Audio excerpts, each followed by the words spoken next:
Shalom, jumpa kembali dalam Morning Inspiration. Kali ini saya membawakan tema Ready for the New Normal. Istilah New Normal akhir-akhir ini mengemuka di tengah masyarakat untuk menggambarkan munculnya fenomena baru atau budaya baru atau norma-norma baru dalam kehidupan manusia sebagai dampak dari pandemi corona yang melanda dunia. Norma-norma baru atau the new normal itu menjadikan norma-norma lama yang dulu dianggap normal, sekarang justru dianggap abnormal. Dulu kalau Anda setiap hari memakai masker misalnya, Anda mungkin dianggap abnormal. Tetapi semua orang sekarang pakai masker.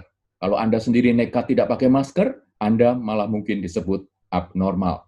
Sebab itu, kalau kita tidak mau disebut abnormal, maka kita harus meninggalkan manusia lama kita. Kita harus meninggalkan norma-norma lama dan mulai menghidupi norma-norma baru atau the new normal. Alkitab berkata, kamu telah menanggalkan manusia lama serta kelakuannya dan telah mengenakan manusia baru yang terus-menerus diperbaharui. Sejak perjumpaan dengan Kristus, seharusnya kita menjalani kehidupan ini dengan norma manusia baru sebagai sesuatu yang normal, dan bukan malah kembali kepada norma-norma manusia lama kita yang abnormal. Inilah beberapa hikmah di balik the new normal masyarakat dunia akibat pandemi corona yang perlu Anda perhatikan. Yang pertama, menjaga jarak. Menjaga jarak atau social distancing atau physical distancing pada prinsipnya adalah jauhi crowd atau kerumunan. Hikmahnya, jauhkan jarak terhadap manusia, dekatkan diri kepada Tuhan. Sebelum pandemi, mungkin kita lebih dekat kepada manusia. Namun the new normal membuat kita lebih mendekat kepada Tuhan. Ya, jaga jarak horizontal, dekatkan jarak vertikal. Hindari toxic people yang mengkontaminasi hati Anda, dekatkan hati kepada Tuhan. Jika selama ini kita lebih mengandalkan manusia, ke depan kita tidak akan survive. Di era new normal, survivor adalah mereka yang mendekatkan jarak mengandalkan Tuhan. Alkitab berkata, terkutuklah orang yang mengandalkan manusia dan yang hatinya menjauh daripada Tuhan. Diberkatilah orang yang mengandalkan Tuhan, yang menaruh harapannya kepada Tuhan. Kedua, memakai masker. Fungsi masker adalah sebagai filter. Apapun fashion atau modelnya, masker pasti menutupi area mulut kita. Ada sebuah joke. Suami-suami bersyukur bahwa efek positif pandemi corona, istri-istri mereka jadi takut shopping ke mall. Dan karena pagi, siang, malam mulut mereka tertutup masker, maka 70% kebawelan istri-istri itu berkurang. Sehingga damai sejahtera atas rumah tangga pun terjaga. Joke itu ada benarnya juga ya. Di era new normal yang baru, kita seharusnya menjadi lebih banyak mendengar daripada berbicara. Bukankah Alkitab berkata, setiap orang hendaklah cepat untuk mendengar dan lambat untuk berkata-kata. Dan siapa menjaga mulutnya, memelihara nyawanya. Ketiga adalah memelihara kebersihan.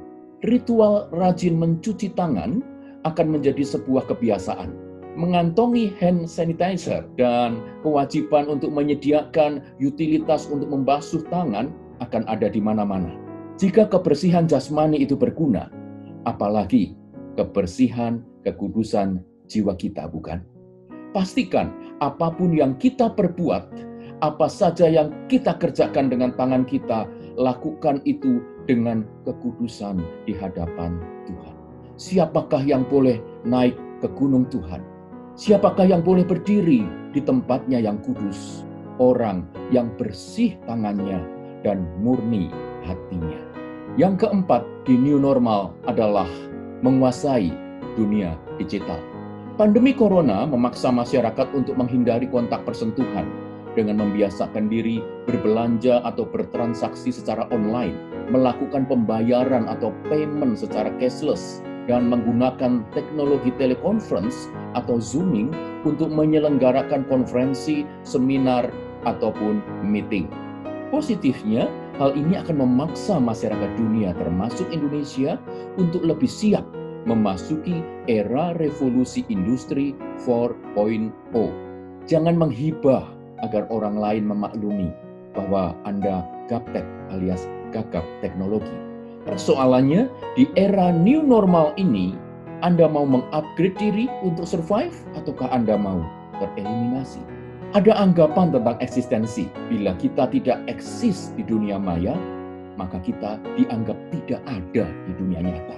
Kebenaran rohani ini akan terjadi, bahwa apa yang Anda lihat dan Anda kumulkan di dunia maya, itu akan terjadi, akan terrealisasi di dunia nyata.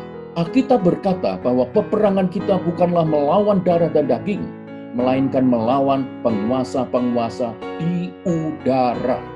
If you see the invisible, you will get the visible. If you conquer the invisible, you will overcome the visible. Selamat tinggal kehidupan lama yang abnormal, selamat datang kehidupan baru, the new normal. Iman itu realita, Tuhan itu ada, Tuhan beserta kita, mujizat itu nyata. God bless you.